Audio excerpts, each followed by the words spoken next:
Welcome to Tidbit Talkin. Have some ideas about a fictional thing, each one featuring different levels of seriousness. Spoilers, here we go.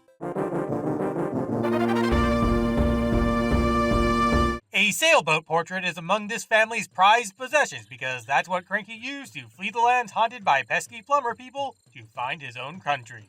Somewhat related, these open TNT barrels will still fully explode in rainy conditions because their gunpowder is magic, just like most other things in the Mario universe. Bonus blasters aren't specially labeled in this one because Swanky isn't in business yet due to a lack of budget, the likes of which may have been caused by local piracy, preventing folks from saving up minigame enjoyment, allowing cash levels.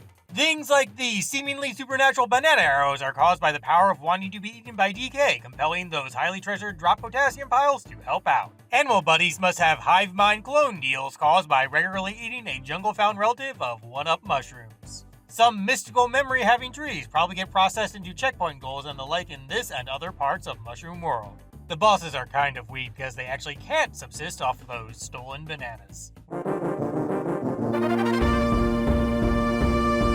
Winky doesn't appear so much after premiere, adventure, or what have you because he doesn't want to betray his Kong friends, yet also hates fighting creatures who are similarly skinned.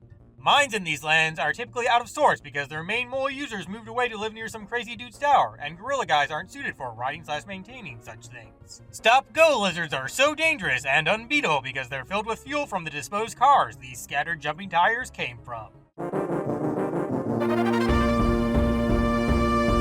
The first Big Bird boss was originally a protector of this island part before being blackmailed by K. Rool.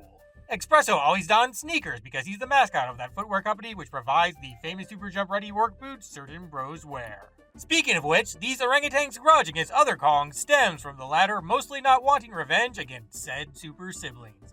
They simply need spitefulness in their lives, even if it's spite over others' lack of spite. Friend barrels must magically pull in injured Kongs and are also made from metaphysical mahogany. Blue robes are anti-gravity things. Purple ones too, but they're frozen and thus opposite working because mysticism is funny like that. Eldest Abe can temporarily alter the weather around this cabin to suit his needs as long as he possesses the extra grumpy old man power generated by someone who requires a good scolding being nearby.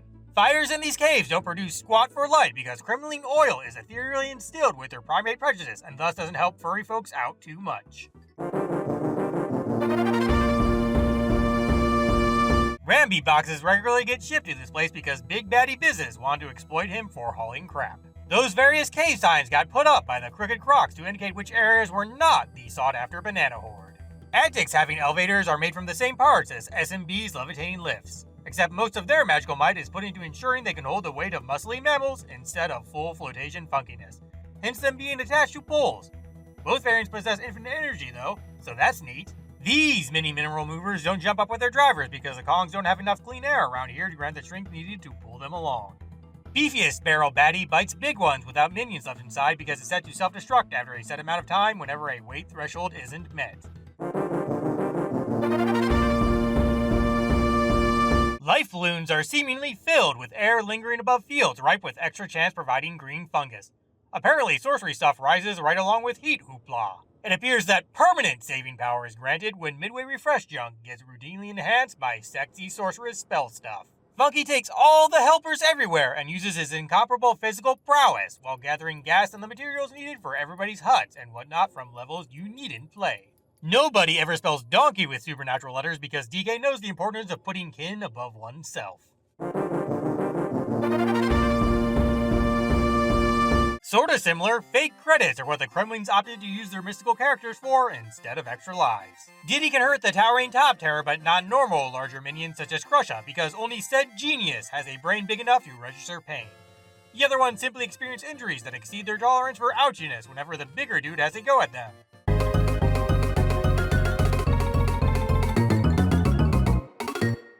Endings are a pain, but all of you are fantastic. See ya.